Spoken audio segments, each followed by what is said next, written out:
Hi and welcome. I'm trying to learn history today, the Mali Empire, and after we've done it, we're gonna do shoulder impingement training. And if you participate in the shoulder impingement training, then it's valid here, obviously. The Mali Empire, and we have just a dictionary entrance. So, the Mali Empire, the most powerful state in Africa in the 13th and 14th century. Okay, I don't know exactly where it is. It's pretty much in the middle western part of Africa, I think. Mali. The Mali Empire, the most powerful state in Africa during the 13th and 14th century. Okay. Its people, the Mandingos, first, I'm not familiar with the name, so I'm using the name now. Mandingos first conquered Ghana. Yes, Ghana, that is it, the west coast of Africa. And the small Niger kingdoms, about 1235. Niger is also in the western part, a bit more to the end, I think. So they conquered Ghana and Niger in 1235. And by the 14th century, their empire stretched from Ghana eastwards. I thought Ghana is at the coast. Eastwards is to the land. Yes, to the land. So Ghana is, I think, at the western coast, so you can go to the east.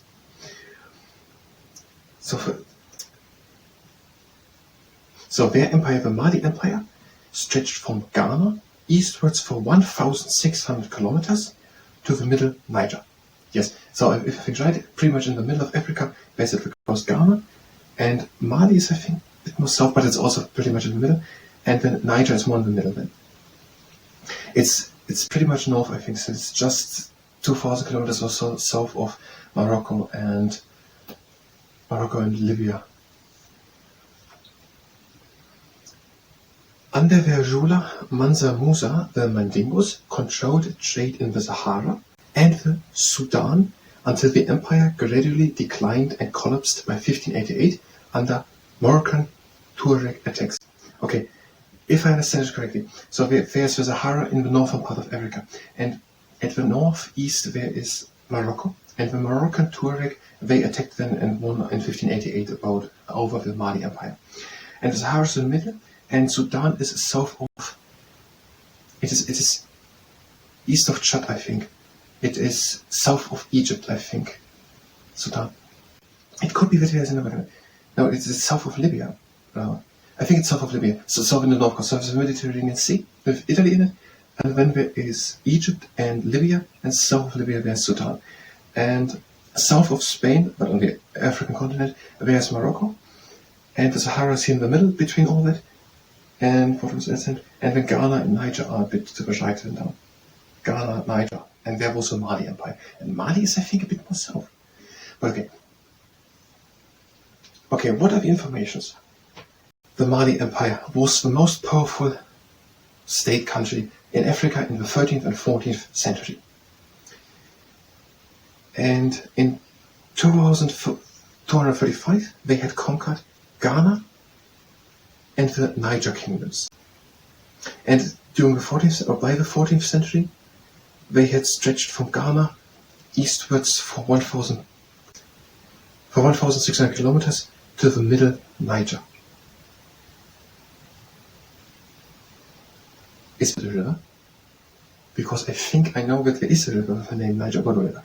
Under the ruler, Mansa Musa, okay, we have here the dimensions. It is powerful 13th, 14th century, and it stretches from Ghana. It first conquered Ghana and the small Niger kingdoms. Ghana and small Niger kingdoms, 235, and by the 14th century went up to Ghana. What now? From Ghana, 1,600 kilometers eastwards. So Ghana, the Niger kingdoms, and 1,600 kilometers. One ruler, it exists over 200 years, was Mansa Musa. And they had controlled the trade in the Sahara and the Sudan. Now that makes sense. So from Ghana, that is larger. But maybe, I think Sudan is south of Libya and not of Egypt. And it makes also sense because when the river Nile is flowing through it. So Sudan is south of Libya. That makes more sense. So it's more to the land inner part. And then 1,600 kilometers could fit. to the coast, to Ghana. Okay, they were controlling trade from Sahara, in the Sahara and Sudan. In the Sahara and Sudan, until the empire slowly declined. Then finally through the 1588 to the Moroccan Tuareg attacks. Okay, I'm going to start the camera there, and we have time for 2-3 takes looking at something is very missing.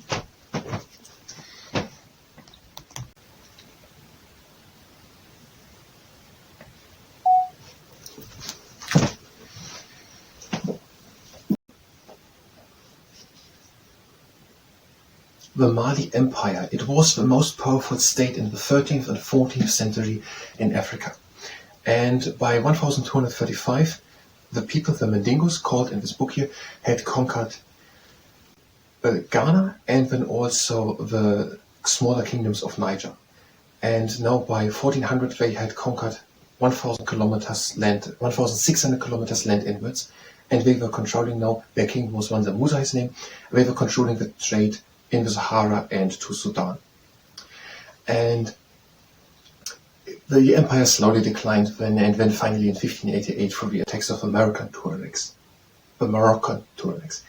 And that is according to History of Mankind on the page 615 of the Reader's Digest Library of Modern Knowledge, Book 2, Chapter 11, written by T.F.C. Black, Harold Blackmon, Neil Grant, Robert Lacey, John O'Byrne, Jonathan Sumption, Julie Winch, Esmond Wright, and Esmond Wright. I want to start the camera.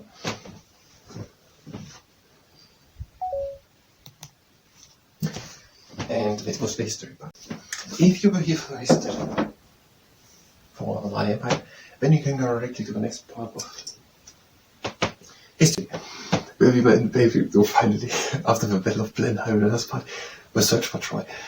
If you stay here and participate in the Shadow Impingement training, then it's at your risk. We're having a good and stable set, and we're doing shoulder circuits. We're going back with the shoulders, up and front and down. Again, back, up and front and down and backwards.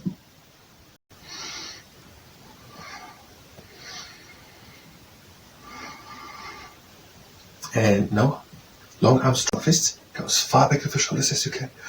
High up, front and down. Back, up and front and down. Up, back, down, front, up, back, down. And now, long, no. Into the knees a bit, hinge forward, with a straight back, let the arms hang, and pinch the shoulder blades together. Make fists, lift the arms up and step, pinch the shoulder blades together. A bit down also, down to the back, down and together. Release. And now, stand tall. And you can move flat fingers or hands with long hands. And you turn the arms to the inside, high up and together. You bring the shoulders down and together. So, arms high up and together, shoulders down and together. And try to bring the shoulders down into the rib cage.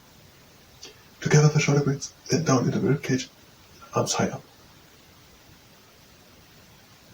Turn the arms to the inside. And gradually release. And now for the lift. No, first lift just the arms up. If this or any other exercise causes pain, then don't do it. Arms up and down. Arms to the side and front.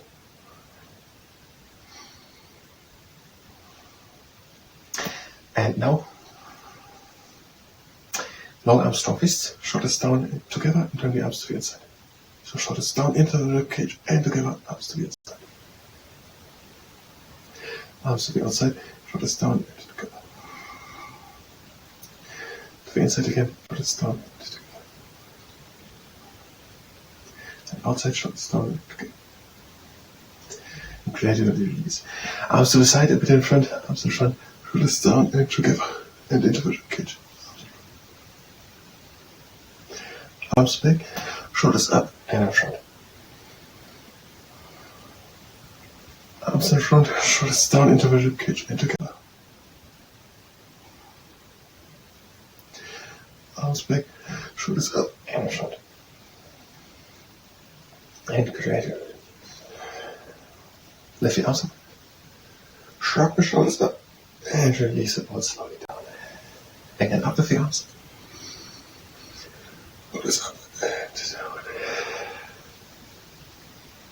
And now the pretzel arms together, down, together.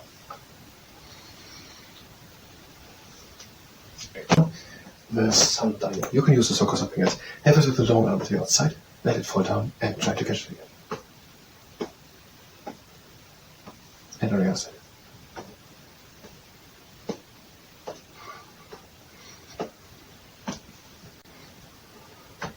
Now the elephant trunk stretching. One arm in front, shoulder back, down. Pull the arm in, have your fingers. Try to release your arm. Go a bit back with shoulder until the palm up to the sky.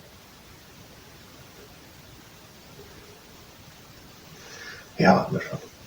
Go with the shoulder back and down. Pull the arm in, have flat fingers. Go a bit back with the shoulder, relax the arm, turn the palm up to the sky. And that was the shoulder and petrogene. I thank you very much and to next time.